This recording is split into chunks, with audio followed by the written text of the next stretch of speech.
This is Richard Wolff from Democracy at Work, responding to another Ask Prof Wolff question sent in from our Patreon community. This question comes from Zoe Valencia, who writes to us from Canada, where she is involved in the Green Party efforts in that part of the world. And she asks for some advice about programmatic demands the Green Party might make that would enhance its chances of becoming an important political party beyond what it has already done in Canada. And I want to take this chance to make an appeal for a platform, for a part of the program for the Green Party in Canada, but indeed for left parties around the world. An appeal that they understand that much of the last century's successes that were achieved by socialist and communist parties, critics of capitalism, and there were enormous successes, but those successes were based on appeals that are now exhausted, that have to be updated, changed, modified to deal with what has happened and what has been the result of efforts to go beyond capitalism to this date. Let me explain. First, again, to be clear, socialism, barely understood at the beginning of the 19th century, had achieved by the end of the 20th century, less than 200 years later, a spectacular growth.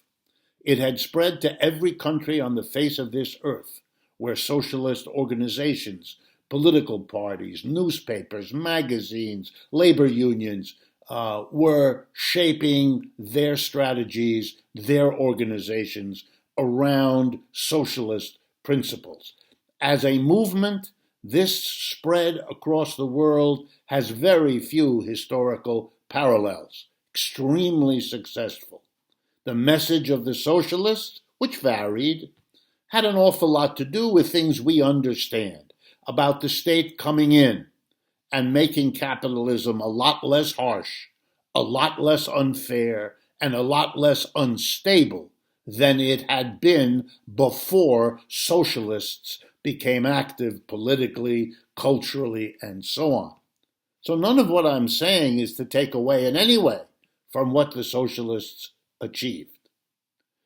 But having put their faith in the government, in a political control of the government by the working class, more or less, and using the government to make capitalism less harsh, which socialists have often done and done well, there was a kind of problem, I'll be polite.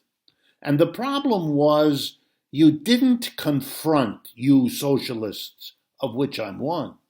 You didn't confront, we didn't confront the need to make the changes we instituted secure by giving them a foundation in the base of society. What do I mean?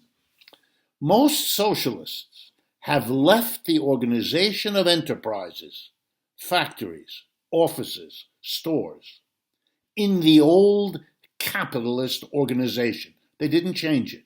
What do I mean? A relatively small number of people sitting at the top of each of these types of enterprises makes all the decisions. What to produce, how to produce, where to produce, and what to do with the output that the whole collective of workers produces. A tiny group makes the decision for what the large group does. The employers are in the driver's seat, and the employees do the work, live with the results of what the minority, the owners, the boards of directors, whatever they're called, what they decide. What the socialists did is have the government come in and limit and regulate and control what the minority of the employers did. Or in even some cases, Russia, China, and so on, the government came in, fired all of the minority, and replaced the private owners and the private directors with state officials who became the new owners and the new minority that made the decisions. I think that plan, that program, that organization has now been exhausted. The very success of socialism taught millions of people that giving the government that much power was A, not enough to make the transition to a better society, and at the same time, too much power to be concentrated in so few people. And so the tide has turned, and socialists have to respond. And here's where my proposal to you comes in. I think the missing element in the old socialism, which is why it's exhausted now, and which has to be added to revive and renew a socialist advance, is to go after what was left out before. Go after the transition, the transformation that has to be made at the base of society, in its enterprises, in those institutions that produce the goods and services without which any society cannot function. The factories, the offices, and the stores. And here's what the program should entail, and this is my offer to you in answer to your question. It should contain a plan for how to transition, how to change enterprises so that they become democratic. And here's what I mean, very simple. Everyone involved in an enterprise, everyone, one person, one vote, and the decisions of the enterprise are made democratically by majority vote. We decide together what's to be produced, what technology or how it is to be produced, where the production is going to take place, and what we're going to do with the output of our work. No more small minority running the show and therefore shaping the economy to serve them. That's why they're the richest people. That's why they're the ones who have the top political posts. That's why they're the ones who decide what public culture will be.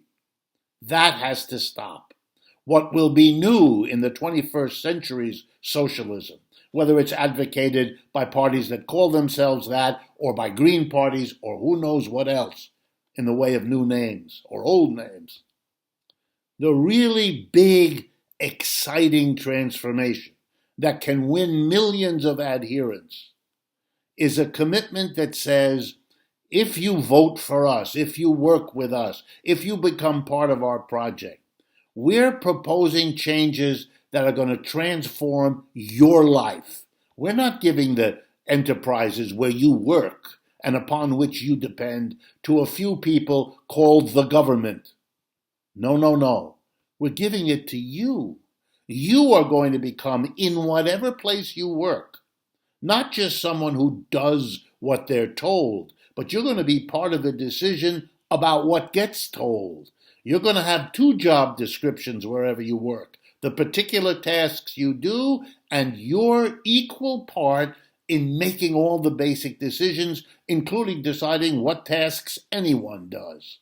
The democratization of the enterprise is a radical new demand that an active new left can put forward. And not the least of its advantages is that the conservative opposition are not used to such a definition of socialism. They're used to arguing and fighting against having the state do things. They're not prepared and they're not equipped to deal with a socialism that has learned from its own achievements, but also from its own mistakes, how to define a new program that can really transform society and that can effectively appeal to people today. I hope this has been useful to you, Zoe, and to others contemplating political work in our time and across the world today.